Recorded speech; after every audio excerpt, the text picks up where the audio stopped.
budaya lestari. Mojo Pahit Singosari Kediri Kutingono. Ayo rek guyub makarya Jawa Timur tambah joyo. CTV 100% dongeng Jawa Timur, 100% menghibur rakyat makmur. CTV 100% gawe wong Jawa Timur. CTV 100% Jawa Timur. Yo ini Jawa Timur, ragam warna-warni jadi melebur. Hati terhibur kembali berkumpul menjadi satu. CTV mantukan arti filosofi dari tanah Jawi, semua beraksi. Atur MC dan dedikasi, semua seni ada di sini. Jawa Timur pancen gone seni. Riok ludruk campur sari. Teko Ngawi sampai Banyuwangi. Ragam budaya lestari. Mojo Pahit Singosari Kediri Kutingono. Ayo rek guyub makarya, Jawa Timur tambah joyo. CTV 100% gone wong Jawa Timur. 100% menghibur rakyat makmur. CTV 100% gawe wong Jawa Timur. CTV 100% Jawa Timur. CTV 100% gone wong Jawa Timur. 100% menghibur rakyat makmur. CTV 100% gawe wong Jawa Timur. CTV 100% Jawa Timur.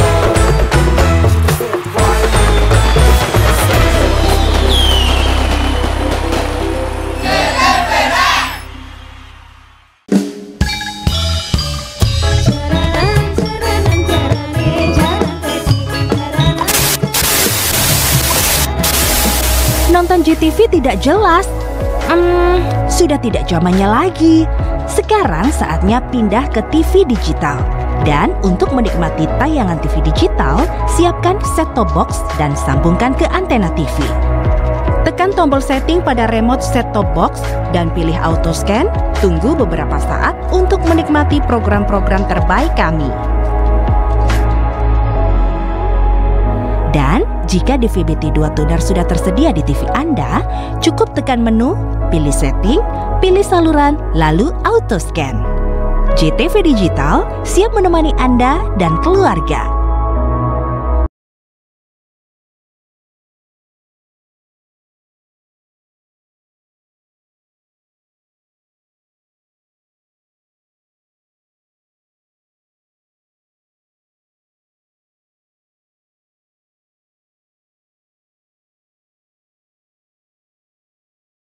Assalamualaikum warahmatullahi wabarakatuh. Pemirsa JTV Pacitan, senang kembali bisa berjumpa dalam acara kita Dokter Menjawab sebagai hasil kerjasama JTV Pacitan dengan Rumah Sakit Umum Daerah Dr. Darsono Pacitan.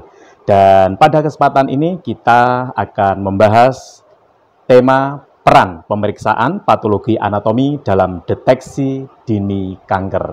Dan telah hadir bersama saya Dr. Diah Ari, spesialis patologi anatomi dari Laboratorium Klinik Khusus Patologi Anatomi RSUD Dr. Darsono Pacitan. Assalamualaikum, selamat malam dok. Ya. Selamat malam. Kabar sehat ya dok ya? Alhamdulillah sehat. Ya. Terima kasih telah hadir di studio JTV Pacitan pada kesempatan ini dapat giliran ya untuk datang di Dokter Menjawab ya Dok ya. Ya.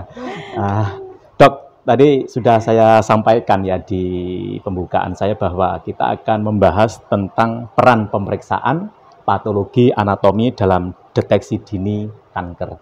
Sebelum jauh ke sana kita diskusi lebih lanjut, Dok. Sebenarnya patologi anatomi itu apa sih, Dok? Iya. Patologi anatomi itu seperti ilmu ya Mas ya, seperti ilmu tentang patologi, jadi kelainan-kelainan yang ada dalam tubuh manusia, tubuh kita yang dilihat dari sel-selnya. Makanya ada yang namanya laboratorium patologi anatomi, di mana nanti laboratorium patologi anatomi ini memeriksa jadi pada perubahan-perubahan sel yang terjadi pada tubuh manusia tersebut ketika dia sakit misalnya, atau mungkin ada benjolan, sehingga nanti bisa dilihat ini itu apa benjolannya. Jadi dinilailah secara mikroskopis perubahan selnya, oh ini cuma infeksi saja atau sebuah tumor atau kanker gitu spesifikasinya. Spesifikasinya pada benjolan utamanya.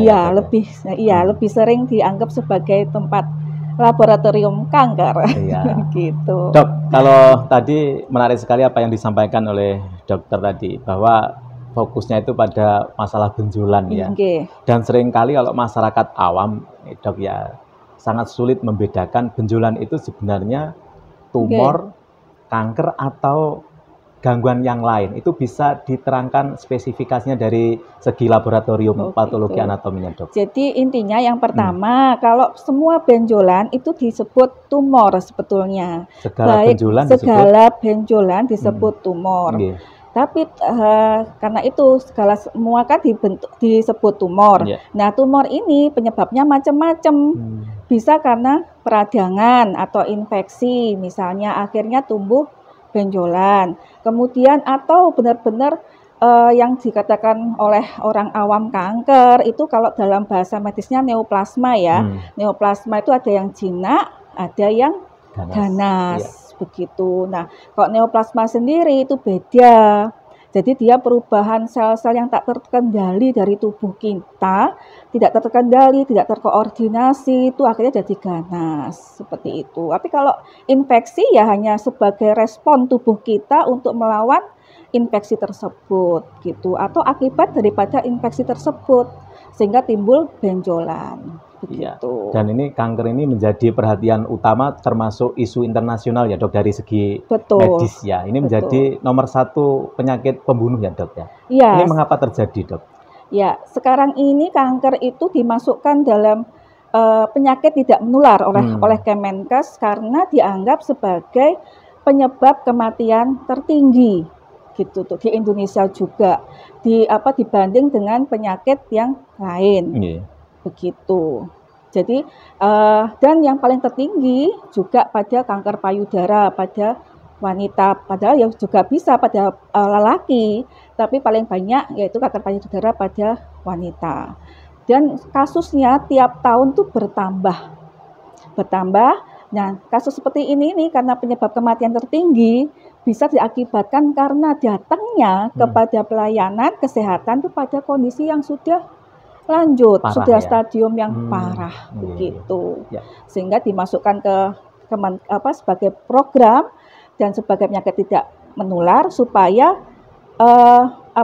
supaya datang lebih awal atau bisa dideteksi lebih awal sehingga tidak terjadi kematian dan bisa maksudnya kehidupannya juga lebih baik lagi begitu. Itu tadi kalau di Indonesia ya Dok. Dalam konteks Pacitan bagaimana kondisinya Dok? Iya. Selama saya di sini ya tahun 2014 laboratorium patologi anatomi sudah berdiri di RSUD Darsono, itu trennya meningkat memang. Trennya meningkat dan memang yang pertama, kanker pertama yang terbanyak yang saya terima itu adalah kanker payudara gitu. Dan kebanyakan juga stadiumnya sudah mulai stadium 3 atau 4. Jadi sudah mulai tinggi. Begitu. Jadi trennya juga ada juga pada usia yang mungkin biasanya kan pada usia 50 tahun. Sekarang sudah trennya ke arah usia 30-40 tahun. Begitu. Dok, kalau tadi kaitannya dengan laboratorium patologi anatomi, Dok, ya, sekiranya bagi masyarakat yang datang ke laboratorium itu bila mana mencapai indikator-indikator apa saja, Dok? Atau ketika misalnya si pasien atau penderita sudah merasakan, itu bisa datang atau ada kriteria-kriteria khusus untuk mendapatkan penanganan itu? Biasanya karena kita kan laboratorium ya, laboratorium adalah suatu penegak atau penunjang diagnosis bagi suatu penyakit. Jadi alurnya biasanya pasien tuh harusnya ke tenaga kesehatan dulu, tenaga medis dahulu, ke dokter untuk mengkonfirmasi apakah sakitnya itu memerlukan pemeriksaan penunjang patologi anatomi. Nanti kalau dari dokternya, oh iya, ini memang harus misalnya dideteksi atau di screening oleh PA, maka akan dikonsulkan atau dikirimkan ke PA. Gitu. Nanti kita akan lakukan kalau pada pasien sebelum dilakukan operasi, maka kita akan lakukan namanya aspirasi jarum halus. Tuh. Jadi untuk men-screening dulu apakah ini infeksi, apakah tumor atau yang namanya tadi yang neoplasma itu. Nanti kalau sudah itu kita kembalikan dari lab, kita kembalikan ke dokternya untuk penanganan selanjutnya. Tapi ada pula biasanya sudah ke dokter nanti dilakukan misalnya pembedahan kecil atau bagaimana nanti hasil benjolannya yang sudah dioperasi itu dikirim ke patologi anatomi. Jadi tidak langsung. Tidak langsung ya. Melalui dokter. Ya. Untuk mencari kejelasan dari hasil apa itu hasil dari pemeriksaan dokter ya. Nah, Dok, tadi menarik ketika kita bicara tentang benjolan tadi ya. Ternyata setiap benjolan itu sebenarnya bukan mengarah secara spesifik ke kanker ya, Dok ya. Ada kemungkinan-kemungkinan yang lain. Itu apa saja kemungkinan-kemungkinan itu, Dok? Paling sering itu infeksi ya. Infeksi itu bisa infeksi yang secara bakterial yang non spesifik atau bisa juga yang spesifik misalnya tuberkulosis. Bisa membentuk sebuah benjolan. Gitu. Jadi tidak usah takut dahulu kalau semua benjolan itu adalah tumor, maka perlu dikonfirmasikan ke dokter. Ini benjolan benar, nanti akan dilakukan screening atau tindakan untuk menentukan itu infeksi atau bukan. Ya, jadi tidak perlu khawatir ya sebenarnya untuk memeriksakan di patologi anatomi itu ya. Ya, Dok, tahan dulu jawaban-jawaban atas pertanyaan, kita lanjut setelah pesan-pesan berikut ini ya, Dok ya. Baik pemirsa JTV, masih bersama Dr. Diah Ari, nanti akan kita lanjutkan setelah yang lewat berikut ini.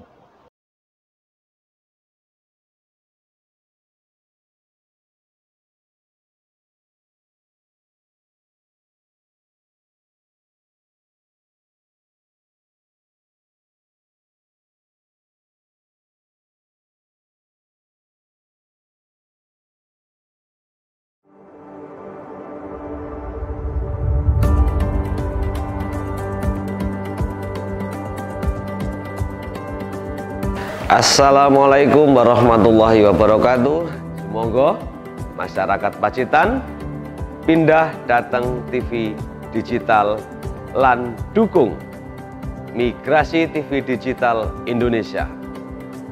Langkung resik gambaripun, wening swantenipun, canggih teknologinipun. Wassalamualaikum warahmatullahi wabarakatuh.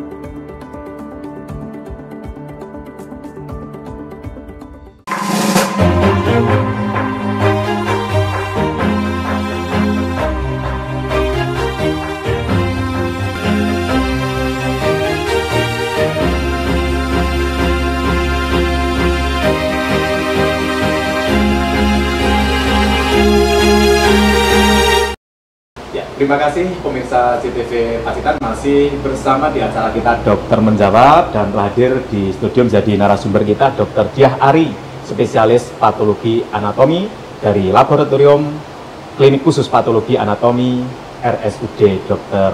Darsono Pacitan. Dok, tadi kita sudah mendiskusikan ya berkaitan dengan benjolan antara ini sebenarnya apakah kanker atau bukan ya, itu sangat menarik ya sebenarnya. Utamanya yang sering terjadi itu adalah kanker payudara. Lah, untuk mengidentifikasi, Dok, lebih awal bahwa itu terlepas ini hasil dari pemeriksaan ya, Dok ya.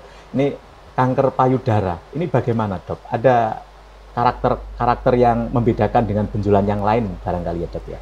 Ya, sebetulnya sih hampir sama semuanya. Cuma untuk kanker payudara ya, sebenarnya kita bisa deteksi. Bisa deteksi deteksinya itu dari setiap bulan itu bisa kita lihat sebetulnya, karena kan ini kan terjadinya sering pada wanita ya, sering pada wanita, maka kita bisa melakukan deteksi dininya itu setiap bulan. Setiap bulan biasanya dilakukan setelah menstruasi atau haid. Nanti kita akan lihat benjolannya itu bagaimana.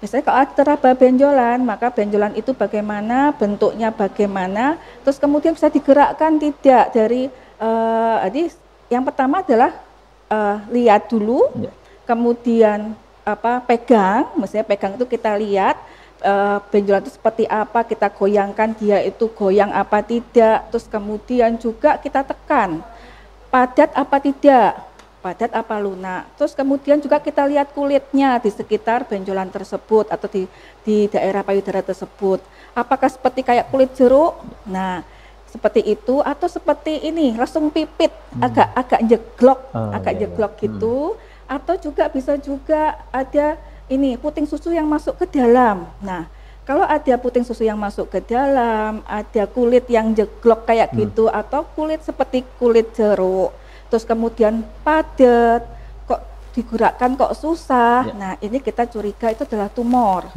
gitu, atau neoplasma yang tersebut tadi. Terus kalau nggak ada semuanya itu, cuma sakit, nyeri, terus ditekan juga nyeri, nah ini masih kita mungkinkan kalau itu adalah peradangan, terutama biasanya pada ibu-ibu menyusui ya paling sering itu. Nah itu juga bisa. Jadi yang kita waspadai ya dengan yang tadi itu. Lebih amannya tetap apapun benjolannya datang ke dokter ya. Betul. Nah setelah kalau sudah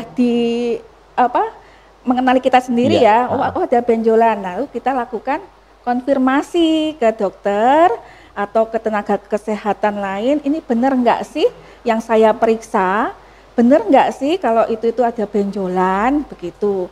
Nah kalau sudah dikonfirmasi oleh tenaga kesehatan atau tenaga medis, maka nanti kita bisa lakukan pemeriksaan lanjutan, begitu. Dok, khusus pada kanker ya dok ya, mungkin bisa kita sampaikan ke masyarakat itu dok, sebenarnya penyebab utamanya sih apa dok yang kaitan langsung dengan penyakit kanker? Iya, kanker itu kan penyebabnya tuh multifaktor katanya ya, jadi tidak bisa satu terus ini menyebabkan kanker. Yang paling diduga itu paling besar adalah faktor genetik, jadi kalau ada orang tua yang mempunyai kanker atau riwayat kanker, maka anaknya bisa jadi mempunyai kanker atau tumor. Tapi tidak serta-merta itu harus A terus A gitu, tidak. Tapi juga ada yang dinamakan faktor resiko yang bisa menyebabkan kanker tersebut. Jadi dengan mengurangi faktor resiko tersebut, maka diharapkan sel itu baik sehingga tidak terjadi perubahan ke arah tumor, begitu. Dok, tadi kita di awal ini sudah membicarakan bahwa kanker ini sebagai salah satu penyakit yang diperhatikan ya. Betul. Dalam skup internasional, nasional maupun mungkin di lingkup kita di Kabupaten Pacitan.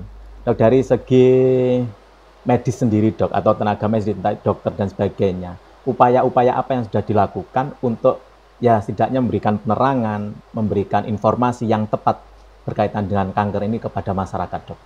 Ya, sebetulnya negara sudah melakukan ya, makanya dia memasukkan ke dalam penyakit tidak menular sebagai program di samping kayak seperti hipertensi dan yang lainnya, sehingga diharapkan masyarakat itu lebih paham melalui teman-teman di puskesmas dan sebagainya, sehingga lebih masyarakat itu lebih perhatian gitu, dan kalau ada apa-apa datang ke paling tidak ke puskesmas atau ke tenaga kesehatan yang di sekitarnya itu untuk konfirmasi. Dan kemudian juga dilakukan gerakan masyarakat untuk hidup sehat, itu kan juga untuk mencegah terjadinya penyakit tidak menular ya, selain juga penyakit yang menular juga sebetulnya. Tapi yang penting yang kita usahakan adalah pola hidup sehatnya itu, sehingga bisa bisa mencegah penyakit tidak menular, salah satunya adalah kanker tersebut. Begitu. Bahkan sudah ada yayasannya kalau iya, nasional, betul, ya, nasional Yayasan sudah ada. Kanker Indonesia ya. Betul, YKI sudah ada. Banyak sekali kelompok-kelompok untuk masalah kanker itu. Ya. Begitu. Dok, sekarang berkaitan dengan patologi anatomi yang ada di RSUD Dr. Darsono ya, Dok. Itu pelayanan apa yang bisa dilakukan pada masyarakat yang tadi yang datang untuk memeriksakan diri, Dok? Ya, biasanya kalau masyarakat itu kan sudah terkonfirm ada benjolan oleh tenaga medis ya melalui pemeriksaan klinis, maka dia akan diminta untuk pemeriksaan penunjang. Salah satunya adalah PA, di mana nanti di PA ada pemeriksaan yang dilakukan sebelum preoperatif ya untuk istilahnya men-screening apakah ini tumor atau infeksi tadi itu. Jadi ada namanya pemeriksaan aspirasi jarum halus atau AJH. Atau bahasa Inggrisnya fine needle aspiration biopsy. Pemeriksaan ini sebetulnya tidak seperti operasi, hanya seperti tusuk jarum, ya kan? Tusuk jarum dia menusuk ke bagian benjolannya, kita ambil sedikit sampelnya. Nanti lalu kita lakukan pemeriksaan secara mikroskopik untuk lihat selnya. Oh, selnya ini sudah berubah atau masih infeksi saja, gitu. Nanti setelah itu baru akan dilakukan penanganan atau pengobatan, begitu. Dok, sangat menarik sekali diskusi kita. Kita lanjutkan setelah jeda ya, Dok ya. Iya, makasih. Ya. Pemirsa JTV Pacitan masih bersama kami. Nanti di Dokter Menjawab kita akan lanjutkan diskusi kita dengan Dr. Diah Ari, spesialis patologi anatomi setelah yang berikut ini.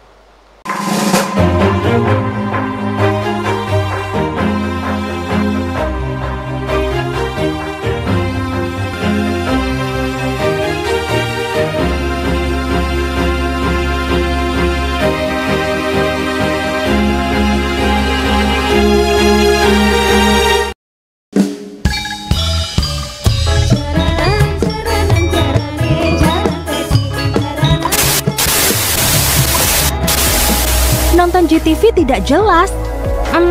Sudah tidak zamannya lagi. Sekarang saatnya pindah ke TV digital. Dan untuk menikmati tayangan TV digital, siapkan set-top box dan sambungkan ke antena TV. Tekan tombol setting pada remote set-top box dan pilih auto scan. Tunggu beberapa saat untuk menikmati program-program terbaik kami. Dan jika DVB-T2 tuner sudah tersedia di TV Anda, cukup tekan menu, pilih setting, pilih saluran, lalu auto scan. JTV Digital siap menemani Anda dan keluarga.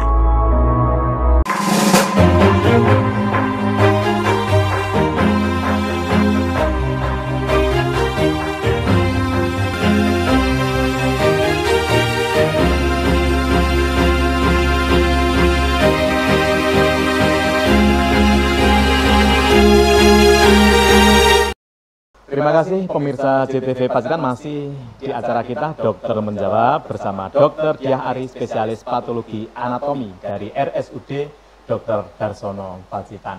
Dok, kita tadi telah membicarakan di akhir metode aspirasi jarum halus. Iya. Ada selain metode itu ada lagi nggak, Dok? Kalau untuk patologi anatomi, untuk benjolan-benjolan kita screeningnya pakai AJH. Tapi selain AJH kita pernah scraping itu juga bisa untuk misalnya kanker atau di daerah mulut yang tidak dalam bentuk benjolan. Bisa juga yang pap smear yang paling umum itu juga adalah sebuah screening kanker serviks, di mana nanti pengambilannya nanti hasilnya dibawa ke lab untuk dilakukan interpretasi apakah dia kanker serviks atau prekancer atau masih radang biasa, begitu. Itu semuanya bisa dilakukan di RSUD Dr. Bisa. Darsono. Dok, setelah dari patologi anatomi itu kelanjutan pasien itu kemana, Dok? Oke. Biasanya kalau benjolan itu sudah dikatakan tumor atau ya tumor jinak maupun tumor ganas atau kanker, biasanya dikembalikan kepada dokter pengirimnya dan mungkin misalnya dokter bedah ya. Yang nanti akan melakukan penanganan. Misalnya penanganannya bisa pengangkatan tumor. Nah, setelah pengangkatan tumor, tumornya juga akan dikembalikan atau dikirim juga ke laboratorium patologi anatomi untuk mengkonfirmasi, karena memang gold standard atau standar baku daripada kanker itu adalah pemeriksaan yang namanya histopatologi. Jadi dari jaringannya, bukan dari tusuk jarumnya. Kata tadi kan saya bilang screening ya. Kalau yang ini benar-benar jaringan tumornya dikirim ke patologi anatomi, dikonfirm kembali bahwa ini adalah tumor atau kanker. Dari dari tumor ini atau pemeriksaan histopatologi ini kita bisa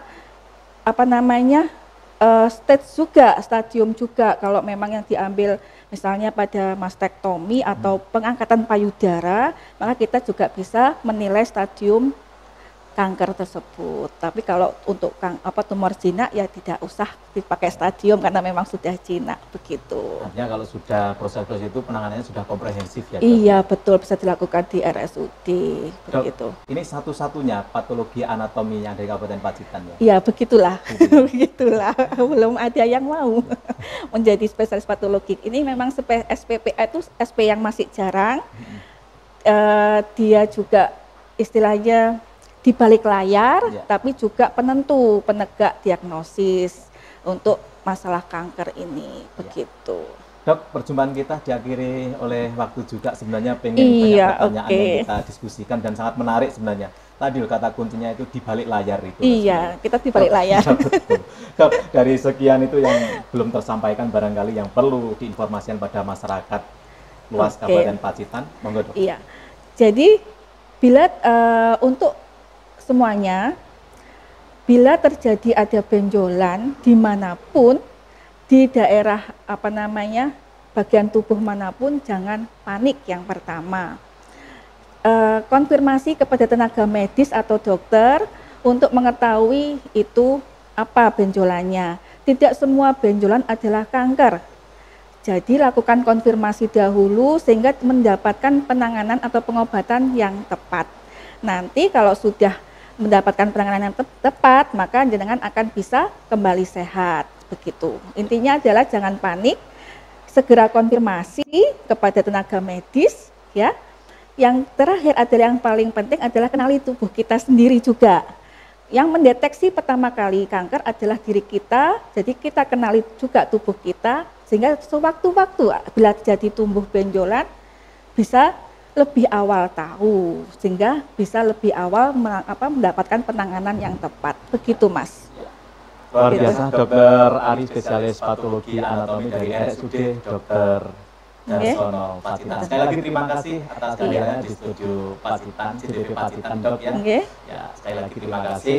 Dan pemirsa CTV, demikian acara kita Dokter Menjawab bersama narasumber kita, Dr. Ari, spesialis patologi anatomi dari Laboratorium Klinik Khusus Patologi Anatomi RSUD Dr. Darsono Pacitan.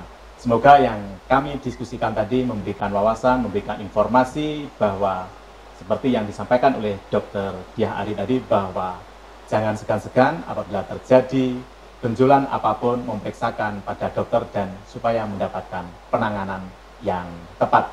Dan semua tentunya bisa ditangani oleh tenaga medis, dokter yang ada di RSUD Dr. Darsono Pacitan. Jumpa lagi di Dokter Menjawab berikutnya. Saya Bakti Sutopo dengan segenap kru mengucapkan terima kasih yang setulus-tulusnya. Wassalamualaikum warahmatullahi wabarakatuh. Waalaikumsalam warahmatullahi wabarakatuh.